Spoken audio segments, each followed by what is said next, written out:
अगर आपने इस वीडियो पे क्लिक किया है तो ज़रूर आपका पहला फ़ोन नोकिया होगा या फिर पहला फ़ोन इंटरेक्शन नोकिया फ़ोन के साथ ही होगा। शायद इसीलिए नोकिया एक फ़ोन ना होकर हर एक इंडियन के लिए एक नॉस्टैल्जिक फीलिंग है। 2007 में नोकिया ने तकरीबन 52 बिलियन यूरोस का सेल किया और 40% मोबाइल मार्केट का शेयर कैप्चर कर लिया था इस फ़ोन के बदौलत। लेकिन ऐसा क्या हुआ कि 2007 से 2013 आते आते नोकिया का मार्केट शेयर लगभग 0 हो गया। 2007 से लेकर 2013 के बीच में नोकिया ने ऐसे कौन से डिसीजंस लिए जिसके कारण नोकिया कंपनी का अस्तित्व पूरे मार्केट में से खत्म हो गया। कुछ ऐसे गलत डिसीजंस के कारण तब के सीईओ स्टीफन इलॉप ने एक स्पीच दिया। उनका ये स्टेटमेंट नोकिया के अंतिम हिस्ट्री में कहीं दर्ज हो गया। नोकिया के डाउनफॉल का हर एक रीज़न, हर एक टेक्निकल एंगल जानेंगे आज के इस वीडियो में। 29 जून 2007 ये वो दिन बना जिस दिन एक्चुअल में नोकिया के डाउनफॉल की शुरुआत हुई। ये वही दिन था जिस दिन स्टीव जॉब्स के आइकॉनिक मार्केटिंग स्पीच में एप्पल ने अपना पहला आईफोन लॉन्च किया। ये आईफोन इतना कॉम्पैक्ट था विद जस्ट सिंगल बटन, ये अहेड ऑफ द टाइम था। एप्पल ने नोकिया की तरह इस फोन के अलग अलग सीरीज ना बनाते हुए एक ही all in one purpose phone बनाया और उसको नाम दिया आईफोन। तो एप्पल पहले से ही कंप्यूटर की दुनिया में एक लीडिंग कंपनी बन के उभरा था, जिसमें मैकबुक उनका एक हाईएस्ट सेलिंग प्रोडक्ट था। इसी मैकबुक में यूज होने वाला ऑपरेटिंग सिस्टम को यूज करके उसको multi touch interactive operating system बना के वही ऑपरेटिंग सिस्टम के कंपोनेंट्स आईफोन में यूज किए गए थे, जिसको आगे चल के नाम दिया iOS, मतलब iPhone operating system. Operating system मतलब ये कि जो भी हार्डवेयर फ़ोन में यूज्ड है उसको यूज़र फ्रेंडली बनाने के लिए जो भी चीज़ें या यूज़र इंटरफेस लगता है वो सब कंपोनेंट्स को एक ऑपरेटिंग सिस्टम बोलते हैं। जैसे MacBook, Apple OS, Apple watch और आईफोन, ये सारे ऑपरेटिंग सिस्टम का कोर एक डार्विन ऑपरेटिंग सिस्टम है। डार्विन एक ओपन सोर्स ऑपरेटिंग सिस्टम है। ओपन सोर्स का मतलब क्या है मैं आगे वीडियो में आपको समझाऊंगा, लेकिन ये एक ओपन सोर्स पे बेस्ड था और इनके पूरे ऑपरेटिंग सिस्टम का कोर यही डार्विन था, जिससे एप्पल को बहुत ज़्यादा हेल्प हुई मल्टी प्लेटफॉर्म ऑपरेटिंग सिस्टम्स बनाने में। तो इस टेक्नोलॉजी और ऑपरेटिंग सिस्टम का इस्तेमाल करके आईफोन में कॉम्पैक्ट फ़ोन दुनिया के सामने तो रख दिया, लेकिन दुनिया अभी भी रेडी नहीं थी कि नोकिया छोड़ के कोई और फ़ोन एक्सेप्ट करने के लिए। ये बात सुनने में थोड़ी अजीब लग रही होगी, लेकिन हाँ, लोग एप्पल के आईफोन को शुरुआत में एक्सेप्ट करने में कचरा रहे थे। उनका मन अभी भी नोकिया के फ़ोन में अटका हुआ था। अगर आपको ये बात सच नहीं लग रही है तो ये वीडियो देख लीजिए। I want to have a Nokia phone because I believe in you and I believe in Nokia. Yes. But I want to have that Lumia 928. When do I get it? Nokia के multiple downfalls के reasons में से iPhone तो बस एक reason था, लेकिन 2003 में नोकिया की एक और डाउनफॉल की कहानी शुरू हो चुकी थी। ये 4 लोगों ने मिलके एक कंपनी का गठन किया था जिसका नाम था एंड्रॉयड। ये 4 लोगों ने मिलके 2003 से लेकर 2005 में एक ऐसी ऑपरेटिंग सिस्टम बनाने की ठान ली थी जो हर एक हार्डवेयर के साथ कंपैटिबल हो। ये एंड्रॉयड ऑपरेटिंग सिस्टम बेस्ड था ओपन सोर्स लिनक्स कर्नल पे। अभी open source Linux kernel actual में 3 टर्म्स है, तीनों टर्म्स को एक एक करके जानते हैं। ओपन सोर्स मतलब अनलाइक एनी अदर इंडस्ट्री जहाँ पे अपनी टेक्नोलॉजी को पब्लिक करना एक लॉस का सौदा हो सकता है, लेकिन टेक्नोलॉजी के या आईटी के वर्ल्ड में ओपन सोर्स टेक्नोलॉजी होना मतलब एक लेजेंडरी स्टेटस है। दूसरा टर्म है लिनक्स एक ऐसा ऑपरेटिंग सिस्टम है जो कि ओपन सोर्स था और कंप्यूटर के लिए बना हुआ था। आपने कई बार इसका एक उबंटू ऑपरेटिंग सिस्टम देखा होगा। ओपन सोर्स लिनक्स का मतलब ये हुआ कि लिनक्स का ऑपरेटिंग सिस्टम का कोड आपको इंटरनेट पे इजीली अवेलेबल मिलेगा और ये कोड आप डाउनलोड करके अपने हिसाब से इसमें जो भी चाहे चेंज कर सकते हो और इसको कंपाइल करके आप एक नया ऑपरेटिंग सिस्टम बना के एक्चुअल में इसको कमर्शियली बेच सकते हो। इसको बोलते हैं ओपन सोर्स टेक्नोलॉजी।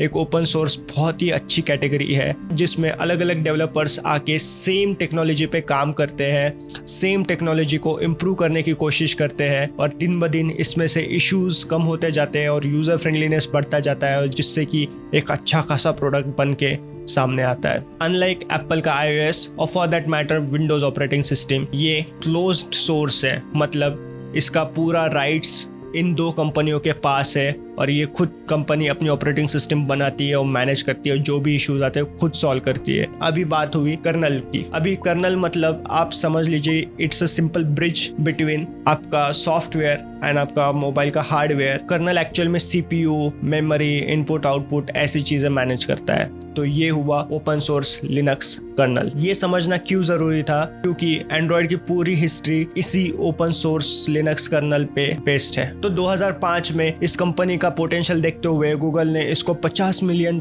में खरीद लिया और गूगल ने इस ऑपरेटिंग सिस्टम में एक यूनिफाइड ऑपरेटिंग सिस्टम बनने का पोटेंशियल देखा और 2005 से लेकर 2007 में इस पे काम अपना चालू रखा।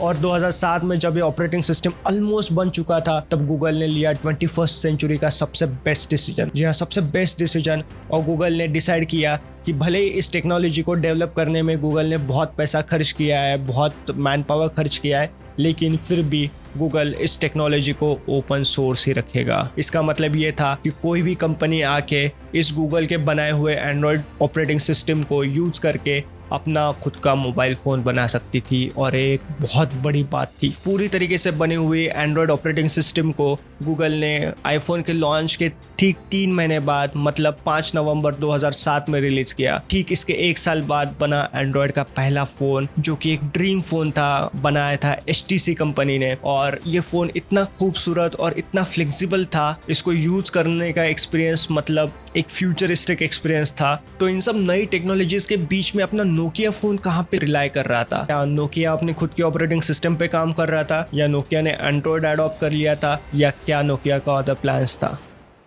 अब इस पॉइंट से स्टोरी थोड़ा सा इंटेंस होना चालू होती है। नोकिया अपने खुद के 3 अलग अलग ऑपरेटिंग सिस्टम्स पे काम कर रहा था, क्योंकि नोकिया हमेशा से एक बात पे बिलीव करते आ रहा है, जो कि था variety is the spice of life. तो इन 3 ऑपरेटिंग सिस्टम में पहला ऑपरेटिंग सिस्टम था होम ग्रोन, जो कि सीरीज 40 में यूज किया जाता था फॉर बेसिक मोबाइल फोन्स।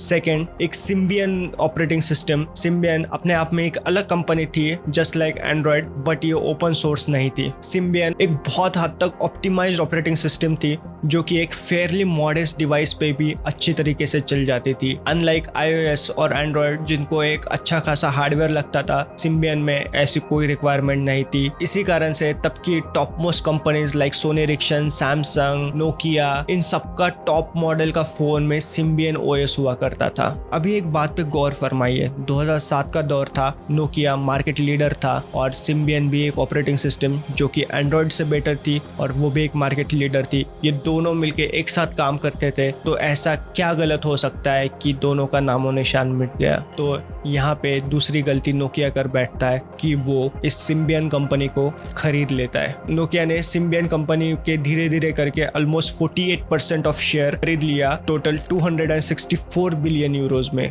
देखिए 264 बिलियन यूरोज। नोकिया का सिम्बियन का ये एक्विजिशन के बाद बाकी कंपनियां लगभग परेशान हो चुकी थी और नोकिया के जो भी इश्यूज आ रहे थे सिम्बियन में, उनका प्रायोरिटी हाईएस्ट था। तो नोकिया ने एक तरीके से बाकी कंपटीशन मिटाने की यहाँ पे कोशिश की सिम्बियन को खरीद के, और यही एक हुई बड़ी गलती। बाकी कंपनियों को दिखने लगा था कि यहाँ पे कॉम्पिटिटिव एज खत्म हो रहा है, उन्होंने ऑब्वियसली दूसरे ऑपरेटिंग सिस्टम्स पे मूव करना स्टार्ट कर दिया और दूसरा ऑप्शन फिलहाल मार्केट में एक ही अवेलेबल था, जो था एंड्रॉयड, बिकॉज गूगल ने इसको ओपन सोर्स रखा था। ये थी नोकिया की सबसे बड़ी गलती। और सिम्बियन जैसी इतनी अच्छी OS आप में से हर किसी ने कभी ना कभी इसको यूज किया होगा, उसका अंत होना यहीं से चालू हुआ।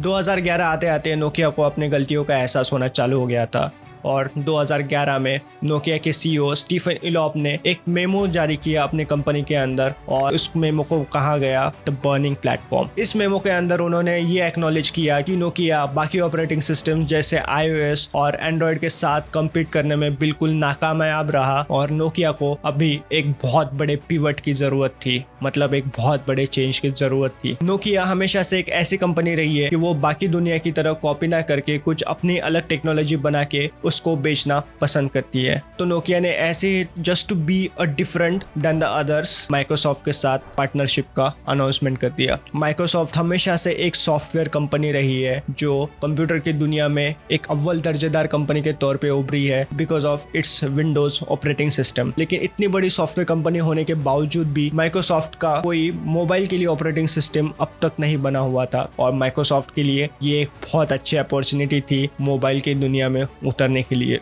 माइक्रोसॉफ्ट के लिए ये भले ही बड़ी अपॉर्चुनिटी थी लेकिन उनको गंवाने के लिए इसमें ज़्यादा कुछ था नहीं, क्योंकि उनका कंप्यूटर वाला ऑपरेटिंग सिस्टम एंड वो बिजनेस तो सही से चल रहा था। ये उनके लिए एक एड ऑन था, अगर ये सही चल जाए तो उनके लिए चांदी, अगर नहीं चले तो जस्ट अ स्मॉल लॉस। लेकिन नोकिया के लिए ये गेम चेंजर इवेंट था और it was the highest risk ever that Nokia has ever taken, क्योंकि 2011 में इस पॉइंट पे भी नोकिया के पास अभी भी ऑप्शन था कि वो एंड्रॉयड चूज करे और सीधे बाकी कंपनीज की तरह अपना भी एक एंड्रॉयड डिवाइस बना के दुनिया को दिखा दे। लेकिन नोकिया ने फिर से यहाँ पे एक ऐसा डिसीजन लिया जिसने दुनिया को चौंका दिया। नोकिया ने माइक्रोसॉफ्ट के साथ मिलके एक नया फोन बनाया जिसको नाम दिया Lumia. Lumia was a Spanish word meaning just bright, क्योंकि उनका फोन भी एक ब्राइटर फोन था और इसने एक्चुअल में नोकिया का फ्यूचर भी ब्राइट होते हुए दिख रहा था। नोकिया ने माइक्रोसॉफ्ट के साथ मिलके 26 अक्टूबर 2011 के दिन अपना पहला नोकिया लूमिया 800 फोन रिलीज किया, जो कि एक बहुत ही खूबसूरत फोन था जिसपे माइक्रोसॉफ्ट का ओएस था और एक टाइल बेस्ड यूआई था जो कि यूज करने में बहुत ही स्मूथ था और एक कंप्लीटली ऑप्टिमाइज्ड ऑपरेटिंग सिस्टम था। नोकिया हमेशा से अपने हार्डवेयर के लिए जाना जाता था और इसका एडवांटेज उनको लूमिया में मिला, क्योंकि लूमिया फोन्स का कैमरा, लूमिया फोन्स का रैम और लूमिया फोन्स में एप्स का ऑप्टिमाइजेशन एक बेस्ट ग्रेड का था। ये नोकिया के लिए सच में एक गेम चेंजर डिसीजन लग रहा था और यहाँ से नोकिया लूमिया का सेल बूस्ट होना चालू हो गया। लोगों को लगने लगा था कि ये नोकिया का एक रिवाइवल है और सच में नोकिया के लिए ये बहुत बड़ा रिवाइवल था। लेकिन इसमें दिक्कतें अभी खत्म नहीं हुई थी, क्योंकि कंप्यूटर के बेसिस पे ये मोबाइल का नया विंडोज ऑपरेटिंग सिस्टम बना था, लेकिन ये दोनों के आर्किटेक्चर में बहुत बड़ा डिफरेंस था। अनलाइक आईफोन, जहाँ पे कंप्यूटर के most of the apps mobile पे एज इट इज चलते थे क्योंकि वो उस तरीके से डेवलप हो पाना बहुत आसान था, लेकिन विंडोज़ के ओएस में अभी तक ये इम्प्लीमेंट नहीं हुआ था।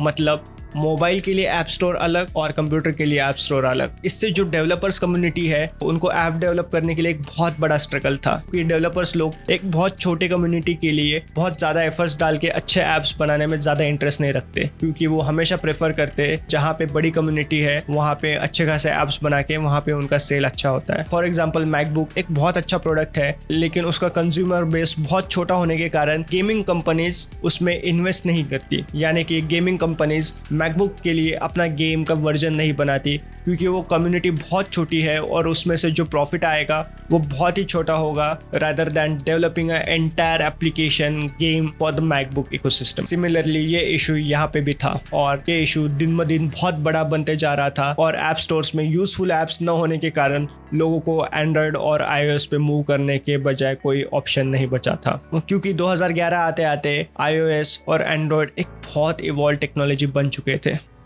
नोकिया को भी अपनी ये गलती समझ में आने लग गई थी, लेकिन अब तक बहुत देर हो चुकी थी, क्योंकि नोकिया ने माइक्रोसॉफ्ट के साथ एक ऐसा एग्रीमेंट किया था जिसके तहत नोकिया माइक्रोसॉफ्ट के अलावा कोई भी अदर ऑपरेटिंग सिस्टम अपने फ़ोन पे नहीं यूज़ कर सकता था। यानी कि नोकिया के पास जो अपने सिम्बियन, मीमो या open source Android operating system, इसमें से कोई भी ऑपरेटिंग सिस्टम पे जाने का ऑप्शन पूरी तरीके से ख़त्म हो चुका था। तो नोकिया पूरी तरीके से हताश हो गई थी, क्योंकि उनके पास कोई भी वे फॉरवर्ड नहीं था और इसी मजबूरी का फ़ायदा उठाते हुए माइक्रोसॉफ्ट ने 2013 में नोकिया का कंप्लीट बाय आउट किया। Along with its service department Microsoft में पूरा नोकिया का यूनिट खरीद लिया। फ्यूचर में माइक्रोसॉफ्ट में मोबाइल पे काम करना इस कारण से बंद कर दिया क्योंकि वो अपने आप को बस एक सॉफ्टवेयर कंपनी कहलवाना चाहती थी, लेकिन उनके ये पूरे कंफ्यूजन में एक लेजेंडरी नोकिया कंपनी का पूरी तरीके से खात्मा कर दिया। ये एक डिस्प्यूटेड स्टेटमेंट है कि बहुत लोग कहते हैं कि माइक्रोसॉफ्ट ने नोकिया का एंड किया और बहुत लोग कहते हैं कि नोकिया खुद ही जिम्मेदार है अपने एंड के लिए, लेकिन इसका अंत एक बहुत ही डिसहार्टनिंग था। इसका अंत एक बहुत ही इमोशनल ड्रामा के साथ हुआ। नोकिया अपने जैसे हर एक के दिल के करीब कंपनी थी। नोकिया के इस पूरे डाउनफॉल का रिस्पॉन्सिबिलिटी उठाते हुए स्टीफन इलॉप लोगों के सामने आए और उन्होंने एक स्पीच दिया। वो स्पीच के अंत में उन्होंने ये कहा कि we didn't do anything wrong but somehow we lost. और ये बोलते ही उनके जैसे कि आंसू छूट गए और सारे नोकिया के मेंबर्स वहाँ पे लिटरली रोने लग गए थे और एक बहुत ही सैड नोकिया की एंडिंग थी। ये हिस्ट्री में लिटरली नोकिया का दी एंड था।